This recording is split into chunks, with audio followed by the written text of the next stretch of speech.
오늘 이야기는 행복을 여는 지혜, 담만안다의 인간성에 관한 이야기입니다. 오래전부터 인간은 자신을 우주의 중심에 있는 가장 중요한 존재로 생각해왔죠.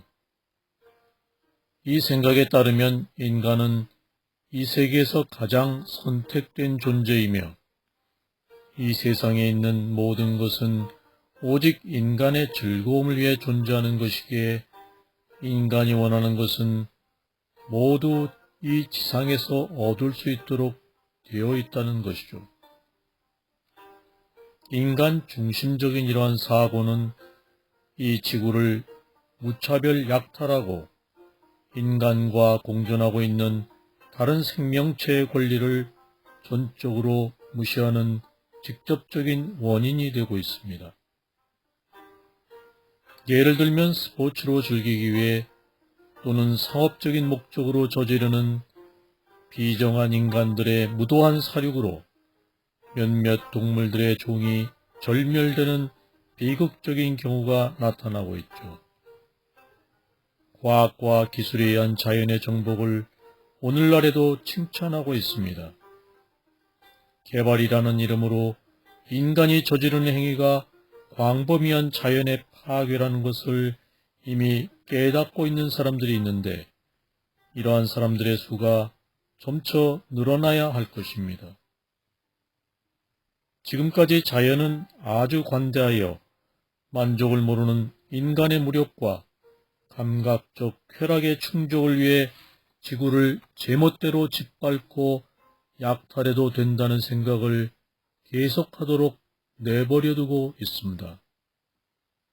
하지만 이제 이 편리한 시대는 바야흐로 끝나가고 있음을 알려주는 경고가 여기저기 나타나고 있습니다. 다행하게도 불교적 자애와 정견으로서가 아니더라도 황폐해져가는 환경과 이 지구에 공존하고 있는 고통받는 다른 생명에 대해 적어도 지각 있는 배려를 하도록 인간의 자기 보존과 자기 만족을 위한 이기심과 욕구에 제동을 걸고 있습니다. 우주 속의 인간의 위치를 불교적 관점에서 이해하려면 먼저 불교의 우주관을 살펴보아야 합니다. 불교는 이 우주를 무한한 공간으로 이해하고 무한 공간의 우주에는 생명이 존재하는 위성군과 물질 요소로만 구성된 위성군 그리고 공간 그 자체의 세 그룹으로 분류합니다. 우리는 인간을 특별한 은총을 받는 피조물로서 즐거움을 누리기 위해 이 우주의 중심부에 특별히 만들어진 위성에 태어난 존재로 볼 수도 있을 것입니다. 불교는 인간을 위력에서뿐 아니라 수명에 있어서도 아주 하잘것없는 존재로 봅니다.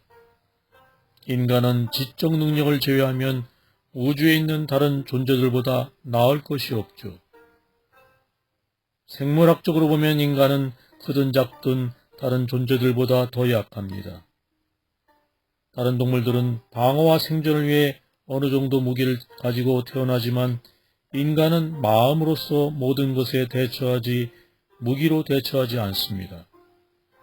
인간의 존재는 다른 생명과 조화를 이루기 위한 것이지 그들을 파괴하기 위한 것이 아니기에 계몽된 생명 존재로 볼 수 있습니다. 이런 목적으로 인간은 종교를 만들었습니다. 모든 살아있는 것은 살아있는 그 자체로 인간에게 활력을 줍니다. 이들은 동일한 우주의 에너지의 한 부분으로서 이 부분 에너지는 윤회라는 끝없는 순환 과정에서 출생에서 죽음으로 다시 출생으로 이끌어가는 존재를 향한 강력한 갈망에 의해 인간에서 동물로 천상의 존재로 왕래를 반복하면서 여러 가지 모습으로 나타납니다. 인간을 윤회에 묶어두는 세 가지 족쇄가 있으니 그것은 탐욕과 혐오 그리고 무지입니다. 이 순환 과정은 세 가지 족쇄를 부수고 갈망의 종지부를 찍는 지혜의 개발을 통해서 어김없이 중단시킬 수 있습니다. 일체의 사물은 상호 의존하여 존립합니다. 누구든지 자신을 다른 존재와 다르게 볼 것이 아니죠. 육신은 살기 위해 오로지 음식에 의존하고 있습니다. 마음 역시 타에 의존하여 존재하는데 그것은 생각이란 외적 대상과 다른 사람으로부터 받은 감각적 자료에 의존하기 때문입니다. 이 우주는 거대한 그물로 보아야 합니다. 그물의 한 매듭이 움직이면 그물 전체의 움직임이 미칩니다. 인간은 육체적, 정신적 존립이 이 세상에 의존하고 있으므로 이 세상에 성실해야 할 의무가 있습니다. 이상 담마난다의 행복을 여는 지혜 중에서 인간성에 관한 내용이었습니다.